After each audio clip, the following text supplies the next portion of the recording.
ദൈവനാമത്തിന് മഹത്വമുണ്ടാകട്ടെ.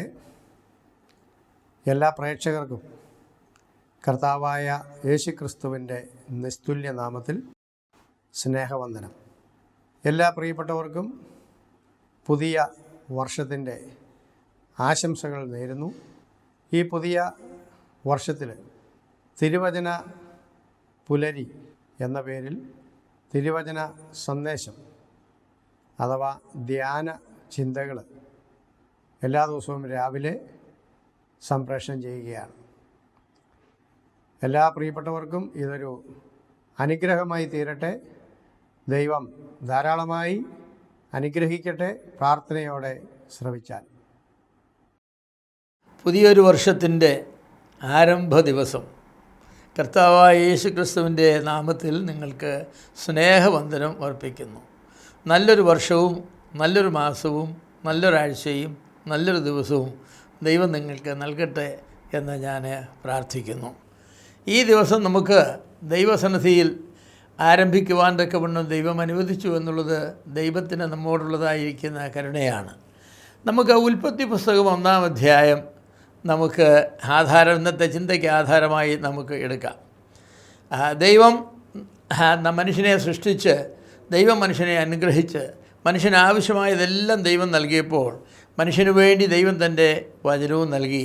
അതുകൊണ്ട് വചനം വായിക്കുകയും ധ്യാനിക്കുകയും ചെയ്യുന്നത് നമുക്ക് വലിയ ഒരു പദവിയും നമ്മുടെ വലിയ ഒരു ഉത്തരവാദിത്വമാണ്. ആരംഭം കൂടാത്ത നിത്യ അസ്തിത്വമുള്ളവനാണ് ദൈവം. ദൈവത്തിന് ആരംഭമില്ല. അനാദിയായും ശാശ്വതമായും ഉള്ളവനാണ്. സർവ്വകാര്യങ്ങൾക്കും കാരണക്കാരൻ അവനാണ്. കാരണനാണ് ദൈവം.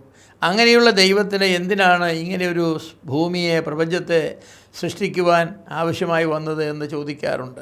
ദൈവത്തിൻ്റെ മഹത്വത്തിനു വേണ്ടിയാണ് ദൈവം ഈ പ്രപഞ്ചത്തെ സൃഷ്ടിച്ചത് എന്ന് എല്ലാവർക്കും അറിയാം.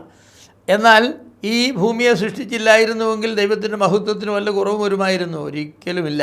ദൈവം മഹത്വത്തിൽ പൂർണ്ണനാണ്. പിന്നെ എന്തിനാണ് ദൈവം ഈ ഭൂമിയെ സൃഷ്ടിച്ചത്? അതിനുള്ള ഉത്തരം മനുഷ്യനു വേണ്ടി ദൈവം സൃഷ്ടിച്ചു എന്നതാണ്. മനുഷ്യനു വേണ്ടി ദൈവം സൃഷ്ടിച്ചു. 6 ദിവസം കൊണ്ടാണല്ലോ ദൈവം സകലവും സൃഷ്ടിച്ചത്. ആർക്കു വേണ്ടിയാണ് ഇതൊക്കെയും സൃഷ്ടിച്ചതെന്ന് നാം പറഞ്ഞു. മനുഷ്യർക്ക് വേണ്ടി തന്നെയാണ്. സൃഷ്ടിയുടെ മകുടമായ മനുഷ്യൻ്റെ സന്തോഷത്തിനും ഉല്ലാസത്തിനും വേണ്ടിയാണ് ദൈവം ഇതൊക്കെയും ഉളവാക്കിയത്. 6 ദിവസം കൊണ്ട് ഇത്ര മനോഹരമായ ഒരു ഭൂമിയെ ഒരുക്കിയിട്ട് ആ ഭൂമിയിലാണ് ദൈവം മനുഷ്യനെ പാർപ്പിച്ചത്. മനുഷ്യനെ സൃഷ്ടിച്ചിട്ട് നീ ഇനി ഒരു തോട്ടമൊക്കെ ഉണ്ടാക്കി നീ ജീവിച്ചു മകനെ എന്നല്ല ദൈവം അവനോട് പറഞ്ഞത്. ജീവിക്കുവാൻ ആവശ്യമായതെല്ലാം ഒരുക്കിയിട്ട് ആ തോട്ടത്തിൽ അവനെ കൊണ്ടാക്കുകയാണ് ചെയ്തത്. ദൈവം എത്ര കരുണയുള്ളവനാണ്. ദൈവം സൃഷ്ടിച്ച സകലത്തെയും നോക്കിയിട്ട് ദൈവം പറഞ്ഞത് നന്നായി എന്നാണ്. ഉൽപ്പത്തി പുസ്തകം 31-ാം അധ്യായത്തിന് 31-ാമത്തെ വാക്യത്തിൽ സൃഷ്ടിയുടെ അവസാനത്തിൽ ദൈവം പറഞ്ഞത് അങ്ങനെയാണ്: സകലവും നന്ന്. മനുഷ്യന് വേണ്ടിയാണ് ഈ ഭൂമിയെ സൃഷ്ടിച്ചത്. അതുകൊണ്ട് സൃഷ്ടിയുടെ മഹത്വം മനുഷ്യൻ കാണേണ്ടതാണ്. സൃഷ്ടാവിൻ്റെ മഹത്വം മനുഷ്യൻ കാണേണ്ടതാണ്. ദൈവ സാദൃശ്യത്തിൽ ആണും പെണ്ണുമായി ദൈവം മനുഷ്യനെ സൃഷ്ടിച്ചു. വ്യക്തിത്വവും ആത്മാവും ഉള്ളവനായിട്ടാണ് ദൈവം മനുഷ്യനെ സൃഷ്ടിച്ചത്. എന്തിനാണ് വ്യക്തിത്വവും ആത്മാവും നൽകിയത്? ചിന്തിക്കുവാനും വികാരപ്പെടുവാനും സ്നേഹിക്കുവാനും തീരുമാനങ്ങൾ എടുക്കുവാനും ഒക്കെ ആവശ്യമായിരിക്കുന്ന വ്യക്തിത്വം അവന് നൽകി. ഒരു മെഷീനായിട്ടല്ല ദൈവം മനുഷ്യനെ സൃഷ്ടിച്ചത്. പിന്നെ ചിന്തിച്ച് ആലോചിച്ച് കാര്യങ്ങൾ ചെയ്യുവാൻ കഴിവുള്ളവനായിട്ടാണ്. അതുകൊണ്ട് തന്നെ ദൈവം മനുഷ്യന് ആത്മാവ് നൽകി. എന്തിനാണ് ആത്മാവ് നൽകിയത്? ആത്മാവായ ദൈവവുമായി ബന്ധപ്പെടുവാൻ, ദൈവത്തെ ആരാധിക്കുവാൻ, ദൈവത്തെ സ്നേഹിക്കുവാൻ, ദൈവത്തോട് ആശയവിനിമയം നടത്തുവാൻ ഒക്കെ നമുക്ക് ദൈവം ആത്മാവിനെ തന്നു. എന്ന് മാത്രമല്ല, സത്യവും മിഥ്യയും തിരിച്ചറിയുവാനുള്ള കഴിവും ആത്മാവിൻ്റെ ഭാഗമാണ്. ശരിയും തെറ്റും തിരിച്ചറിയുവാൻ തക്കവണ്ണം ദൈവം മനുഷ്യനെ കഴിവ് നൽകി. തെറ്റ് ചെയ്യുമ്പോൾ തെറ്റായി പോയി എന്ന് അവനോട് മന്ദമായി പറയുന്ന ഒരു മനസാക്ഷിയെ ദൈവം മനുഷ്യൻ്റെ ഉള്ളിൽ നൽകി. എത്ര ഉത്കൃഷ്ടനായിട്ടാണ് ദൈവം മനുഷ്യനെ സൃഷ്ടിച്ചത്. മനുഷ്യൻ്റെ നിലനിൽപ്പിന് ആവശ്യമായിരിക്കുന്ന വായുവും വെള്ളവും ഭക്ഷണവും എല്ലാം ദൈവം കരുതി. അതിനുള്ള എല്ലാ ക്രമീകരണവും ചെയ്ത ശേഷമാണ് ദൈവം മനുഷ്യനെ സൃഷ്ടിച്ചത്. സർവ്വ സൃഷ്ടിയുടെ മേലുമുള്ള അധികാരം ദൈവത്തിനാണ്. ദൈവത്തിൻ്റെ പരമാധികാരം ദൈവം ആരുമായും പങ്കുവയ്ക്കുന്നില്ല. എന്നാൽ സൃഷ്ടിക്കപ്പെട്ടതായിരിക്കുന്ന പ്രപഞ്ചത്തെ ഭരിക്കുന്നതായിരിക്കുന്ന ക്രമീകരണത്തിൽ ദൈവം മനുഷ്യനെയും പങ്കാളിയാക്കുകയാണ് ചെയ്തത്. മനുഷ്യനെ സൃഷ്ടിച്ച ശേഷം അവരോട് എന്താണ് പറഞ്ഞത്? അവരോട് പറഞ്ഞത് നിങ്ങൾ സകലവും കീഴടക്കി വാഴുവിൻ എന്നാണ്.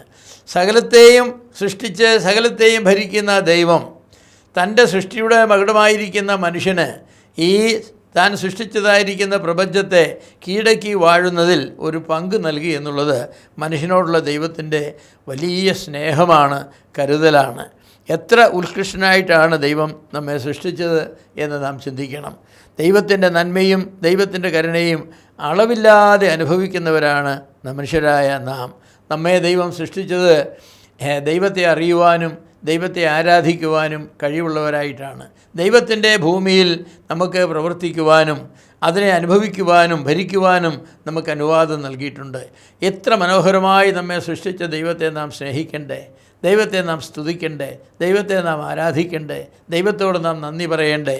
എൻ്റെ പ്രിയമുള്ളവരെ, തീർച്ചയായും നാം അത് ചെയ്യേണ്ടത് ആവശ്യമാണ്.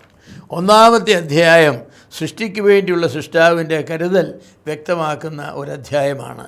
ഈ അധ്യായം വായിച്ച് ദൈവത്തെക്കുറിച്ച് ചിന്തിക്കുവാനും സ്തുതിക്കുവാനും ഇന്ന് പകൽ ദൈവം നമ്മെ സഹായിക്കട്ടെ. നാം കേട്ട തിരുവചന ചിന്ത നമുക്കേവർക്കും അനുഗ്രഹത്തിന് കാരണമായി തീരട്ടെ. പുതിയ ചിന്തയുമായി ഓരോ പ്രഭാതത്തിലും നമുക്ക് അതിനായിട്ട് കാത്തിരിക്കാം. ദൈവം എല്ലാവരെയും ധാരാളമായി അനുഗ്രഹിക്കട്ടെ. ഈ പ്രഭാതത്തിൽ നിൻ വചനം ഞങ്ങൾക്ക് ഐശ്വര്യം